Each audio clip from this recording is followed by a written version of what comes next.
वो जो मनुवादी लोग हैं, जो मनुस्मृति लागू करना चाहते थे, वो हिंदुस्तान के संविधान को लागू नहीं होने देना चाहते, वो हिंदुस्तान के संविधान को नहीं चलने देना चाहते, वो इंस्टीट्यूशन को खोखला कर रहे हैं। जब इंस्टीट्यूशन खोखले हो जाएंगे, इंस्टीट्यूशन में स्वर्णवाद हो जाएगा, इंस्टीट्यूशन में मनुवाद हो जाएगा, इंस्टीट्यूशन में संघवाद हो जाएगा, तो भारत का संविधान अपने आप नहीं चल पाएगा। अब भारत का संविधान बाबा साहब की सोच और किताब, वो एक किताब बन के रह जाएगी। लेकिन अभी के दौर में जो एक मंशा के तहत संविधान को खत्म किया जा रहा है, उसका जिम्मेदार सिर्फ और सिर्फ जो है आरएसएस, भारतीय जनता पार्टी और उनकी मनुवादी सोच है। बहुत ज़रूरी था आपसे बात करना, और मेरे साथ एक ख़ास मेहमान भी हैं। कभी कभी मैं आपको मेहमानों से भी रूबरू कराता हूं। देश भर में जिस तरह से हनुमान जयंती हो या रामनवमी हो, उसके बाद मुसलमानों पर जिस तरह से मुसलमानों के खिलाफ जिस तरह से नारेबाजी हुई है, इस्लाम के खिलाफ नारेबाजी हुई है, उससे किसको फ़ायदा है? क्या ये पॉलिटिकल है, सोशल है? किसको फ़ायदा है, किसको नुकसान है? और क्या मुसलमान समाज पर सही में ये अत्याचार है? लेकिन इसका सबसे ज़्यादा नुकसान किसको होगा, देश को कैसे नुकसान होगा, इसी पर बात करेंगे, समझने की कोशिश करेंगे। हंजला उस्मानी जी हैं हमारे साथ, युवा नेता हैं। और इसका काट क्या है, धर्म की राजनीति से किसको फ़ायदा हो रहा है, किसको नुकसान होगा, और क्या धर्म की राजनीति की कोई काट है? तो मेरी कोशिश है कि आप लोग काफ़ी संख्या में जुड़िए, कमेंट कीजिए, अपना सवाल भी पूछ सकते हैं। जो लोग गाली देना चाहे वो गाली भी दे सकते हैं। सोशल मीडिया ये बड़ा प्लेटफॉर्म देता है। मुझे गाली से बहुत प्यार है, आलोचना से बहुत प्यार है, और अगर सवर्ण समाज के लोग जुड़ते हैं, गाली देते हैं तो और अच्छी बात है। सिर्फ तारीफ मत कीजिए, सवाल भी पूछिए। तो मैं अपनी कुछ बातें शुरू करूंगा। दिलीप मंडल ने एक पोस्ट लिखा है उससे कि जो मोहन भागवत ने अब कह दिया है साफ साफ कि हिंदू धर्म मतलब सनातनी। तो सनातन आप सब लोग जानते ही हैं, समझते ही हैं कि सनातन में शूद्र और छूतों के लिए क्या था, चाहे वो रामायण का दौर हो, महाभारत का दौर हो। बाकी मुझे कुछ कहना नहीं है। तो धर्म का अपमान, मुझे किसी धर्म का अपमान नहीं करना है। मैं कहानी बता रहा हूँ कि शंभू की हत्या कहाँ हुई, एकलव्य के अंगूठा कहाँ काटा गया, कर्ण को कहाँ शूद्र कहा गया, और सबरी ने जो बेर चुना था उसको जब भगवान ने खाया, उसके पैसे मिले उन्हें, या आप सिर्फ बेर खिलाएंगे? आज भी दलितों के घर लोग खाना आके खा जाते हैं, खिलाएंगे कब? भगवान राम इतने मृदुभाषी थे तो राम राजा थे, हनुमान ब्राह्मण थे, मुझे जिन्हें धारण करते थे वो सेवक थे। लेकिन आज ब्राह्मण राजा हैं, आज ठाकुर भी सेवक हैं। हम लोग सुनते आए थे कि महाराणा प्रताप सबसे प्रतापी राजा हैं, लेकिन आज आप सेना में ही देखेंगे तो सारी नियुक्तियां जो हैं वो पांडे लोगों की हो रही है। आज जो एक नियुक्ति हुई है वो बता दे रहा हूं मैं आपको। भारत के थल सेना अध्यक्ष लेफ्टिनेंट जनरल मनोज पांडे का स्वागत, अभिनंदन, आपके नेतृत्व में हमारे राष्ट्र की सीमा सुरक्षित है, ऐसी कामना है। मैं सारी बातें क्यों कह रहा हूं वो बताऊंगा। एक पोस्ट मैं आपको बस दिलीप मंडल का पढ़ के सुना दूं, उससे सारा माजरा आपको समझ में आ जाएगा। धर्म बचाने की ठेकेदारी, मुझे लगता है जो सनातन धर्म है उसको बचाने की लड़ाई कम से कम सवर्ण समाज को लड़नी चाहिए, और मुसलमानों को भी समझना चाहिए कि उनके खिलाफ हिंदू नहीं लड़ रहा है, उनके खिलाफ सवर्ण लड़ रहा है। धर्म जो हिंदू धर्म है, दिलीप मंडल कई दिनों से लिख रहे हैं कि अमूमन मंदिरों के दरवाजे बहुत छोटे होते हैं, लाइन लग के आपको जाना होता है, मस्जिद चारों तरफ से खुली होती है, कोई भी जा सकता है। उसके क्या मायने हैं? लाइन लगना है, एक एक करके जाना है, चढ़ावा भी चढ़ाना है। तो दिलीप मंडल लिखते हैं, हिंदू धर्म की रक्षा का पवित्र जिम्मा सवर्ण जातियां अपने ऊपर क्यों नहीं ले लेती? हिंदू धर्म है वे आपकी रक्षा के लिए अपना जीवन बर्बाद क्यों करे? तो SC ST OBC माइनॉरिटी अपने बच्चों को बचाइए।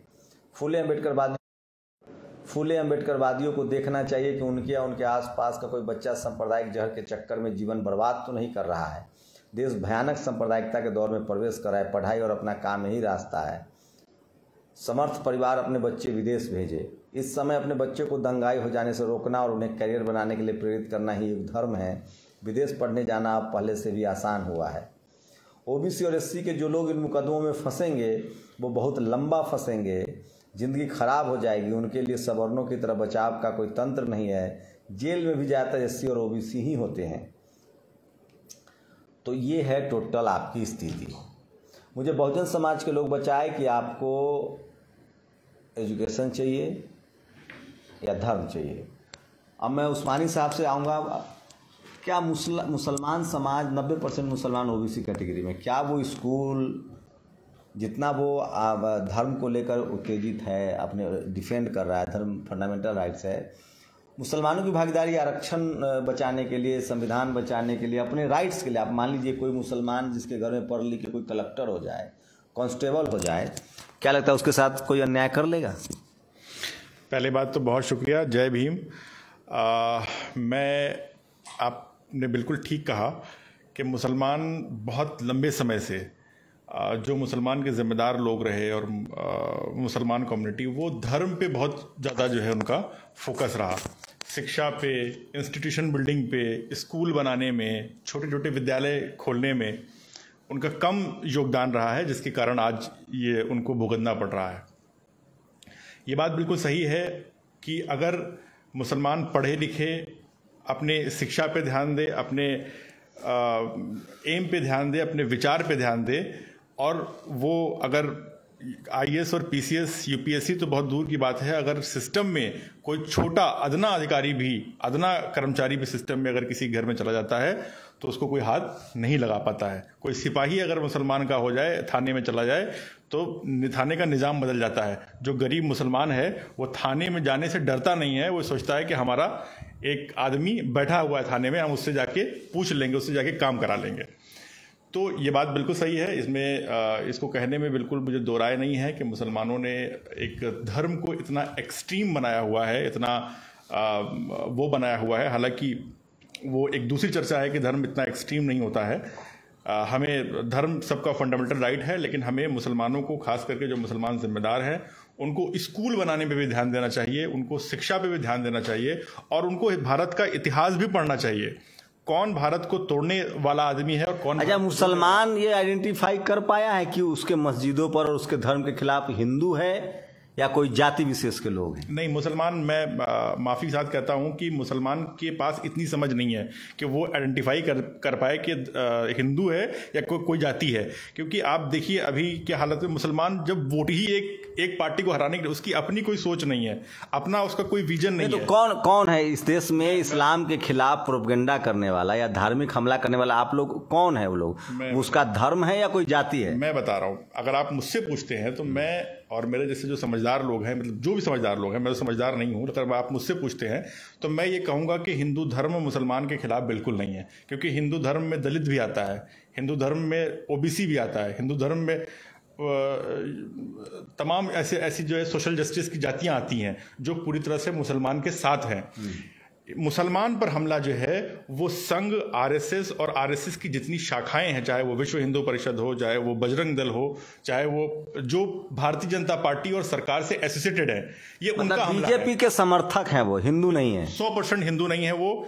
कोई भी हिंदू, मैं जिस कॉलोनी में रहता हूं यहाँ दिल्ली में, वहां पर 99% हिंदू लोग रहते हैं। मुझे तो कहीं भी कोई नहीं दिखा कि कोई अपने घर से जुलूस में जाते हुए दिखा हो, कोई अपने घर से निकला हो तो तलवार हाथ में लेके निकला हो, कोई अपने घर से निकला हो तो भगवा झंडा हाथ में लेके निकला हो। बीजेपी आरएसएस के समर्थक 100% ये बीजेपी आरएसएस के समर्थक। तो फिर मुसलमान हिंदू हिंदू क्यों बोलते रहते हैं?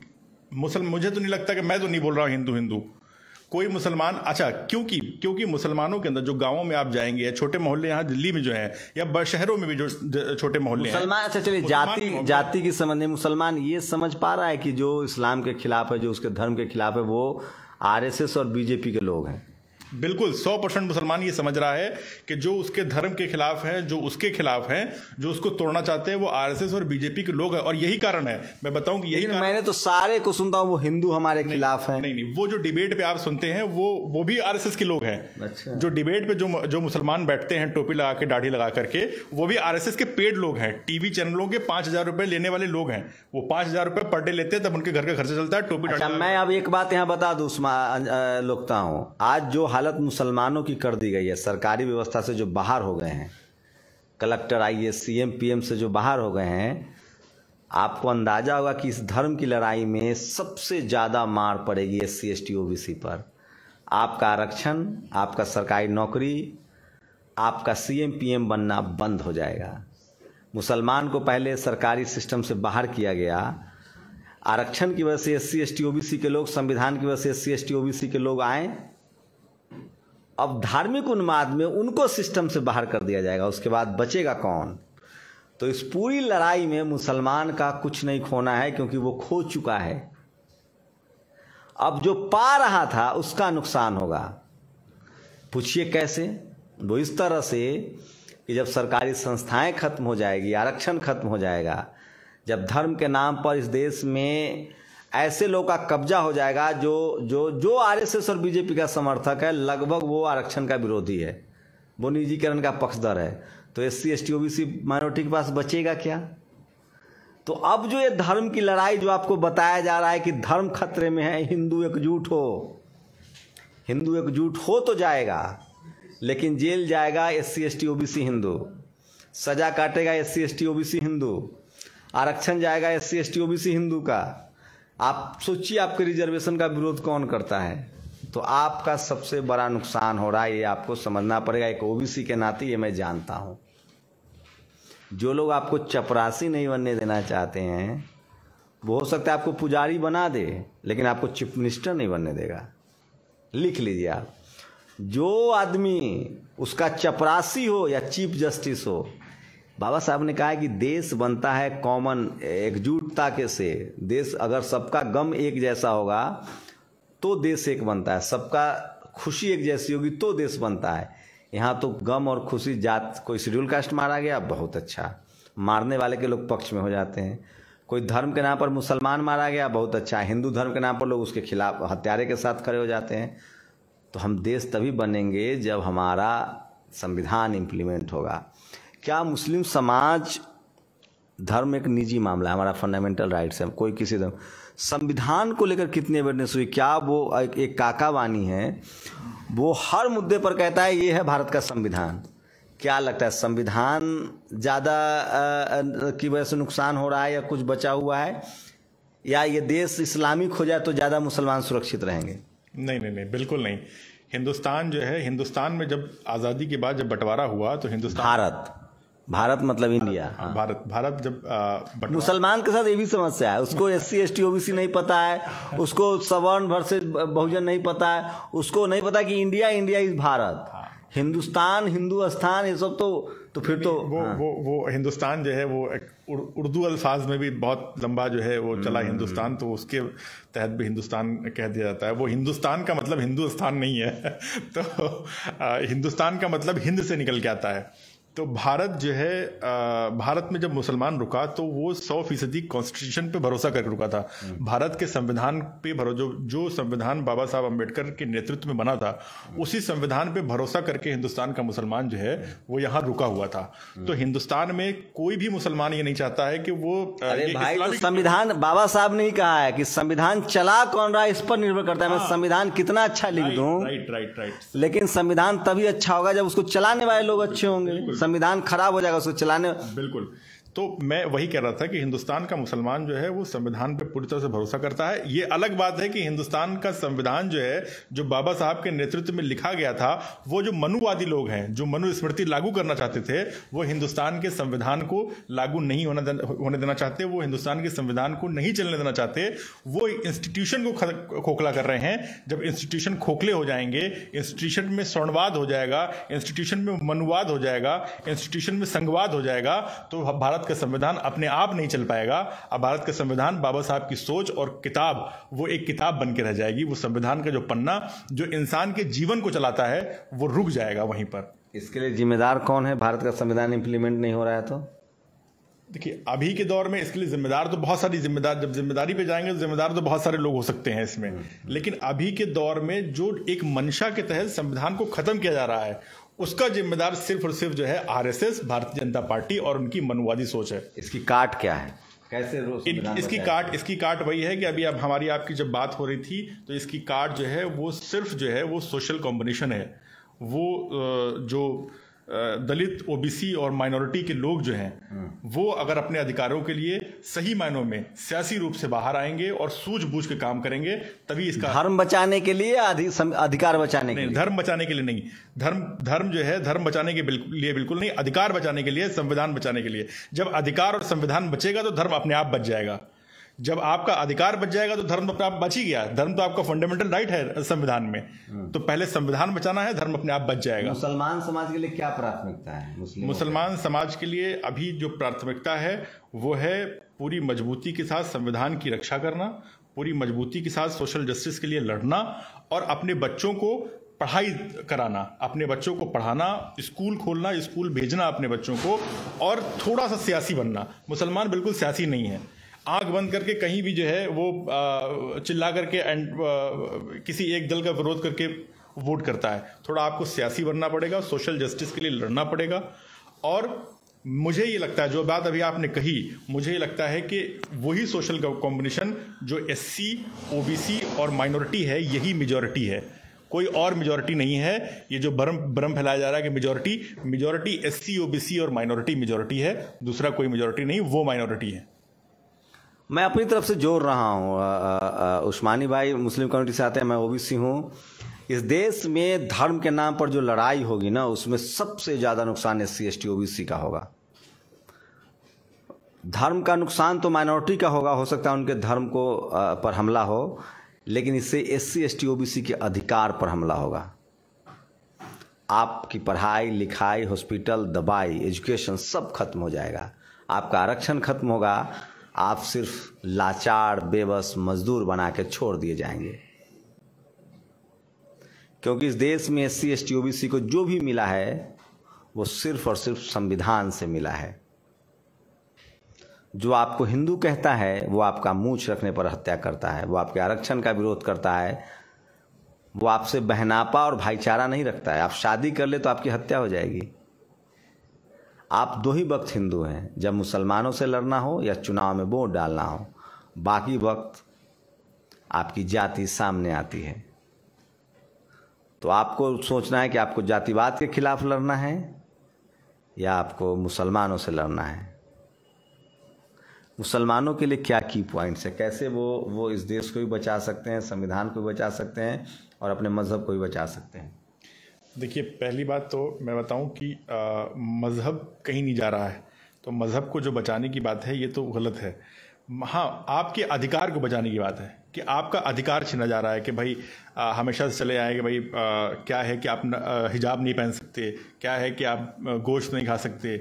आपके पहनने पे और खाने पे और अधिकारों पे जो पहरा है वो उस पहरे की लड़ाई जो है वो सिर्फ जो है आपको संवैधानिक उस पे जो है लड़ाई लड़ करके और संविधान को बचा करके और सोशल जस्टिस को से की जो लड़ाई है उसी पे मुसलमानों को चलना होगा। और सबसे पहली बात जो, क्योंकि मुसलमान का जो निचला तबका है, जो मतलब जो गाँव में रहते हैं, जो पढ़े लिखे नहीं, सबसे बड़ी बात यह है कि आपको अपने बच्चों को स्कूल भेजना पड़ेगा, आपको अपने बच्चों को सिस्टम में भेजना पड़ेगा। हो सकता है अभी सिस्टम हैक है, भारत की सरकार ने सिस्टम को हैक कर लिया है, तो कुछ दुश्वारी आए, लेकिन फिर भी आपको निरंतर ये प्रयास करना पड़ेगा कि आप जो है उस सिस्टम में घुसें। और कोई एक पॉलिटिकल सिस्टम ऐसा जो हिंदुस्तान के संविधान को बचाने के लिए कोई बड़ा स्तंभ बन सकता है, उसके साथ जुड़ना और सियासी रूप से सोचना, भेड़ चाल में, भेड़ बकरी की तरह न रहना और भेड़ चाल में न रहना, यही एक जो है चीज़ मुसलमानों की है जो मुसलमानों को आगे आने वाले समय में उनके अधिकारों को बचा पाएगी। आपको मजबूती से अपने बिना डरे अपने अधिकारों से के लिए लड़ना है। देखिए, आपको जेल जाना और मरना तो वैसे भी है, आप कुछ नहीं कर रहे हैं, घर बैठेंगे तब भी आपको। अभी जहांगीरपुरी में जो हुआ, हमने वहाँ पर बात की, सबने बात की, वहाँ पर कुछ न्यूज़ चैनल्स ने दिखाए भी कि वहाँ के जो लोग हैं, स्थानीय लोग हैं, हिंदू जो लोग जो हैं, वो क्या बता रहे हैं, उनका क्या बयान है। लेकिन फिर भी एक तरफा आपने कार्रवाई कर दी कि 14 लोगों को जेल भेज दिया, बाकी जो दूसरे लोग हाथ में पिस्टल लिए थे और बजरंग दल के लोगों ने, क्योंकि वो समुदाय से नहीं आते हैं, वो एक खास दल से आते हैं, वो एक खास संगठन से आते हैं, उन पर कोई कार्रवाई नहीं की। तो सिस्टम, पुलिस और मीडिया जिस तरह से बेशरम बनी हुई है, सबसे पहली बात तो टीवी देखना बंद कर देना चाहिए पूरी तरीके से, क्योंकि ये जो मीडिया है ये मीडिया नहीं है, ये पत्रकारिता नहीं है, ये मीडिया नहीं है, ये सरकार का हिस्सा है। और वो जो एंकर बैठे हैं वो उनके एम्प्लॉई हैं। ये संघ मीडिया है, ये गोदी मीडिया भी नहीं है, ये संघ मीडिया है। तो इस संघ मीडिया से लड़ना है, इस सरकार से, इस मनुवादी सोच की सरकार से लड़ना है, इस संगठन से लड़ना है। और बहुत बड़ी प्लानिंग जो मुसलमानों की हो रही, जो आपने अभी कहा जो है कि मुसलमानों का असल टारगेट तो वही है जो आपने अभी कहा कि मुसलमानों का डर दिखा करके, और मुसलमानों को जो है वो तो ठीक है कूट मार करके, ओबीसी और एससी को जो है का जो असल टारगेट है, उनके अधिकार को खत्म करने का जो टारगेट है। क्योंकि आप अमित शाह के बच्चे को कभी नहीं देखेंगे कि वो धर्म की रक्षा के लिए आगे आ रहे हैं। वो तो सऊदी अरब में जाके और गल्फ में जाके जो है वो जुब्बा वालों के साथ बैठ के इफ्तार कर रहे हैं, क्योंकि उनको वहां से पैसा लेना है, धंधा लेना है। आप विश्व हिंदू परिषद के प्रमुख के लड़के को कभी नहीं देखेंगे, आप आरएसएस के प्रमुख के लड़के को कभी नहीं देखेंगे, क्योंकि वो सब अपने अपने चीज़ों में यहाँ से जो है लूट मार करके विदेशों में जो है वहाँ पर जाके नमाज ही पढ़ लेंगे और जुब्बा वालों के साथ गल्फ में बैठ भी जाएंगे। लेकिन फंसाया किसको जा रहा है? किसी भी आप जाइए, जब जो यात्राएं निकलती हैं, आप उसमें पूछिए, आपको 90% ओबीसी और एससी के लड़के मिलेंगे। उनको पता भी नहीं है कि उनको किस लिए लाया जा रहा है, क्योंकि उनके पास रोजगार नहीं है, उनके पास काम धंधा नहीं है, उनके पास नौकरियां नहीं है, इसलिए वो विवश है। उनके दिमाग को बंद कर दिया गया है। अब मैं अपनी तरफ से एक बात जोड़ता हूं, जितने सवर्ण पत्रकार जो आपको लगता हो कि ये लोग बहुत मुस्लिम के हितैषी हैं, प्रो मुस्लिम हैं, वो दरअसल स्लीपर सेल हैं आरएसएस के। ये लोग आरक्षण की लड़ाई नहीं लिखते हैं, ये लोग सोशल जस्टिस के आंदोलन को नहीं दिखाते हैं, ये हिंदू मुस्लिम का झगड़ा दिखाते हैं ताकि और फैले और फैले और फैले। किसी विचार को देखिए, डॉक्टर बाबा साहब की जयंती को नहीं दिखाएंगे,